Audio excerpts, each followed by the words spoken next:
স্নান করে তুলসী তলায় জল দিয়ে, তুলসী রানীকে জল দিয়ে ধূপ দেখিয়ে তোমার একটু দাঁড়ালাম। দেখ কত সুন্দর লাগছে দেখতে, আর সবুজ পুরো।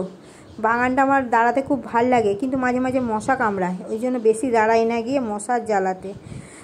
যেহেতু পুকুর আছে না, পুকুরটা নষ্ট হয়ে গেছে ওই জন্য। আর গাছে জামরুলের ফুল পড়ে মাটিটা একদম ভর্তি হয়ে আছে। এটাকে জামরুলগুলো বড় বড় হয়েছে, আর এবারে জামরুলগুলো খুব মিষ্টি হয়েছে। গোপালের সেবায় দিয়েছিলাম তো, খুব মিষ্টি হয়েছে, কিন্তু সব নোংরাতেই পড়ে যায়, আর বেশি পাই না। তোমার দাদাভাই পেরে দেয় হাতে করে, সেইটুকুই। আর এদিকে মেয়েকে চা দিচ্ছি। এই যে বিস্কুটের কৌটো খুলে মেয়েকে চা দিই, দিয়ে এসে এবার অন্য কাজ আমি হাত দেব। দেখো এই টোস্ট বিস্কুট চা খেতে চায় না প্রত্যেক দিন, তো আমি জোর জবরদস্তি ওকে বলছিলাম চা খা, নাহলে ঘুম ছাড়বে না। তো ঘুম ছাড়াতে গেলে আমরা যেহেতু চা খেয়ে অভ্যস্ত, তাই জন্য চা খেতেই হবে। তো মেয়েকে চা নিয়ে যাচ্ছি। ঘর দোয়ার অন্ধকার, খালি দরজা খোলা, আর বসে বসে মোবাইল ঘাটছে সকালবেলা। Good morning, welcome back to my channel. তোমরা কেমন আছো? তোমরা ভালো আছো? আমার পরিবারের সকলেই ভালো আছে। আজকে যে মঙ্গলবার, আর এখন বাজে তোমার 9:20, আর আমি বসেছি চা খেতে। আজকে জানো তো, ঘুম থেকে উঠতে অনেক দেরি হয়ে গেছে, কেননা তোমার দাদা ভাই ভোরবেলা কলকাতা গেছে। ভোরবেলা মানে 3টের সময় উঠেছি, উঠে বসে 3:30 পৌনে 4টের সময় শুয়েছি। এবার প্রত্যেক মঙ্গলবারই এই ঘটনা ঘটে, আজ বলে না, আগাগোড়ায়। সকালবেলা উঠে আবার যদি ভোরবেলা উঠে যদি আবার শুই, তাহলে তো ওরকম হবেই। তো উঠেই আমি বাইরে বাসন বার করে, ভাত খাওয়া বাসন ছিল, তারপরে ভাতের ডেচকিটা ছিল। আমি তো হাঁড়িতে রান্না করি না, আমি ডেচকিতে ভাত করি। ডেচকি ছিল, চায়ের বাটি, দুধের বাটি, মানে এক ভর্তি বাসন মেজেছি। আর ঘুম ভেঙেছে আমার পৌনে 8টার সময়। উঠেই দেখছি পৌনে 8টা বাজে, মোবাইলটা দেখি। তাড়াতাড়ি করে আর না বসে বাইরে সব ঘর দোয়ার ঝাড় দিলাম, ঝাড় দিয়ে বাসনগুলো মাজলাম। মাজার পর স্নান করে নিলাম।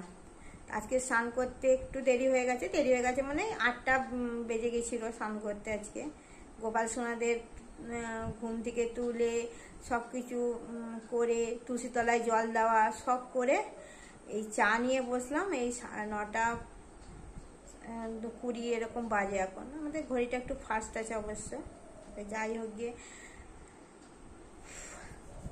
আর বাইরে কি রোদ, আমার যেন ফুল তোলা হয়নি। এই রোদে আমার ছাদে যেতে ইচ্ছা করছে না, মানে চা খেতে খেতে তো 9:30 বেজে যাবে। এবার আমার আর ইচ্ছা করছে না যে ছাদে গিয়ে ফুল তুলি। তো যাই হোক গিয়ে, ইচ্ছা না করলেও করতে হবে। আর ওদিকে দুধটা বসে আমি চুল আস্তাতে এসেছি, আর দুধটা উতলে গেছে, আবার গ্যাস ফ্যাস নোংরা হয়ে গেছে, ভালো লাগছে না। ঠিক আছে, তাহলে চলো আমি চাটা খেয়ে তো নিই আগে, খিদেও পেয়েছে। ভাত হজম হয়ে গেছে, জল ঢালা ভাত। গা পা খুব ব্যথা, কেননা না আমি ওই ভুলবশত মানে 3 দিন, মানে 2 দিন মতন তোমার দাদাকে প্রেসক্রিপশনটা যে বার করে দেবো দিইনি। তো ওষুধটাও 2 দিন লেট হয়ে গেল, আবার হাত পা সব ব্যথা করছে। ওষুধটা খেয়েই যেতে হবে, ওষুধ বন্ধ করলেই ব্যথা শুরু হয়ে যাচ্ছে। ঠিক আছে, চাটা খাই আগে, এনার্জিটা নিয়ে আসি। পুরো এনার্জি লস মনে হচ্ছে, যেন কতকাল আমি ঘুমোইনি। সত্যি করে ঘুমটা ঠিক হয় না, মানে এই শুই এই সকাল হয়ে যায়। শুতে শুতে যখন শুই তখন 1টা 1:30 বেজে যায়। মানে করো একটু মোবাইল ঘাঁটি, মোবাইল ঘেটে যতক্ষণ না ঘুম পায় ততক্ষণ তো আর ঘুম আসে না, শুয়ে থাকবো। আর সকাল তাড়াতাড়ি উঠতে হয়। তারপরে সারাদিন পরিশ্রমটা কম, প্রচুর পরিশ্রম। মনে হয় কি 1-2 মাস পর পরে মনে হয় কি কোথাও চলে যায়। 3 দিন 4 দিন করে গিয়ে থাকি, থেকে মানে রান্না খাওয়া কিছু না, কারো বাড়িতে না, কোথাও গিয়ে থাকি, থেকে আবার দম নিয়ে এসে বাড়িতে ফিরে আসি। মানে অক্সিজেন নিয়ে ফিরে আসতে ইচ্ছে করে। সেরকম অক্সিজেন নেওয়ার জন্য কালকে কথা হলো, তো মনে হয় দক্ষিণ ভারত ঘুরতে যাওয়া হবে। ঠিক জানি না হবে কি না, মানে দক্ষিণ ভারত যাচ্ছে ট্যুরটা ঠিক আছে, কিন্তু আমার হবে কি নেই বলতে পারছি না, কিন্তু আমার ইচ্ছা আছে দক্ষিণ ভারতটা ঘোরা। দেখি, অনেক দিনের ট্যুর, 16 দিনের ট্যুর বাসে। অসুবিধা হচ্ছে ছেলে মেয়েকে নিয়ে।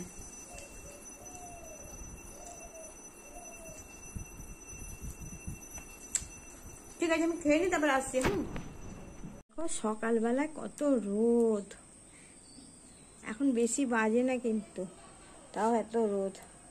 আর এই রোদের মধ্যেই আমি এই কটা ফুল তুলে নিলাম। ফুলগুলো না কেমন হয়ে গেছে দেখো। আর এখানে গোপাল সোনার জামা কাপড়গুলো ধুয়ে মেলে দিলাম। এরপর যখন ছাদে এসেছি তখন তাহলে ইয়ে করে নিই, ওই যে গাছে একটু জল দিয়ে নিই। চলো,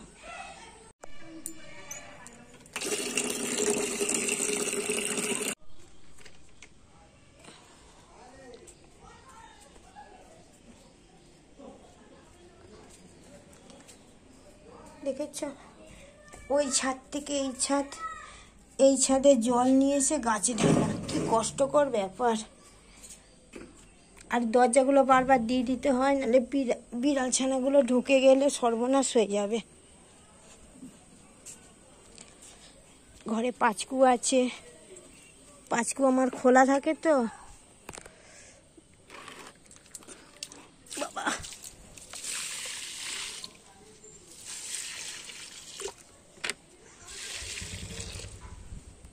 চলো এই করে এই বালতির 6 বালতি জল লাগে হিসেব মতন। 6 বালতি জল তো তোমাদের সাথে এরকম দেখাতে পারবো না, তাহলে অনেক বড় ভিডিও হয়ে যাবে। তাই জন্য আমি আর 5 বালতি জল এমনিই এনে দিই। হ্যাঁ, ঠিক আছে। আর এই যে বাসনগুলো মাজতে হবে। তোমাদের দাদাভাই কলকাতার থেকে চলে এসছে, তাই একটু গ্লুকন-ডি দিই, খেয়ে খা।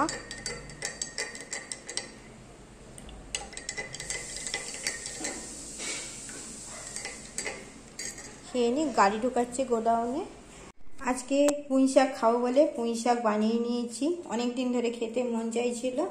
আর এদিকে সবজিটাও, পুঁই শাকের সবজিটাও বানিয়ে নিয়েছি। এখানে ঝিঙে, মূলো, কুমড়ো, আলু দেওয়া আছে। আর এদিকে সয়াবিন সেদ্ধ করে রেখেছি, সয়াবিনের তরকারি হবে আজকে দুপুরে, এটাই হবে। আর রান্নাঘর অগোছালো, রান্না করে গোছাবো। আর এদিকে কড়াই চাপিয়ে দিয়েছি পুঁই শাকের জন্য।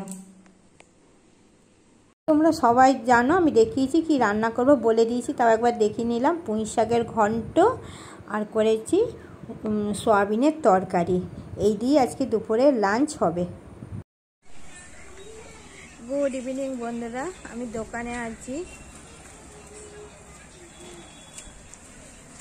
আজকে আমাদের এখানে মিঠুন চক্রবর্তী এসেছিলেন, ওই জন্য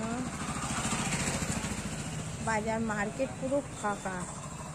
দোকানে একাই বসে আছি, 2-1টা কাস্টমার ছিল, সেটা তোমার দাদাই ছেড়েছে, আমাকে আর লাগেনি। আর আমি আজকে আর এসেছিলাম, কলকাতায় গেছিলো তোমার দাদাভাই, সেই মালের দাম ফেলতে হয় বলে এসেছিলাম। তো মালের দাম আমার সব ফেলা হয়ে গেছে, মাল গোছানোও হয়ে গেছে। এখন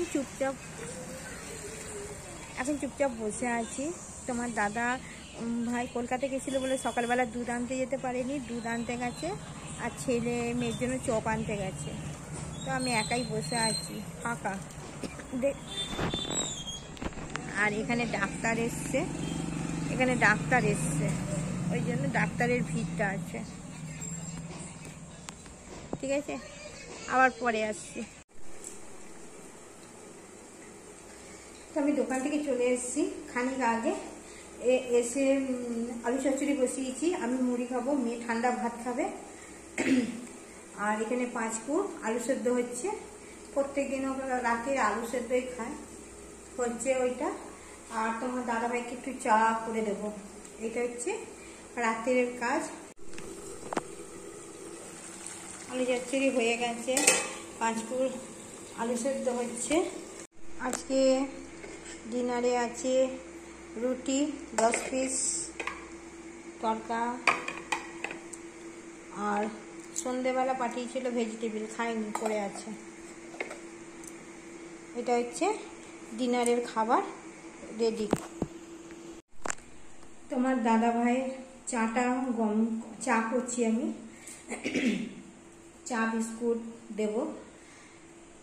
তো আমার ভিডিওটা এখানেই শেষ করছি, আবার দেখাবে কালকে একটা নতুন ভিডিওর সাথে। ততক্ষণ টাটা, গুড নাইট, ভালো থেকো, সুস্থ থেকো। আবার দেখা হবে কালকে একটা নতুন ভিডিওর সাথে। তোমাদের দাদা ভাইয়ের চা তৈরি হয়ে গেছে, তো চলো।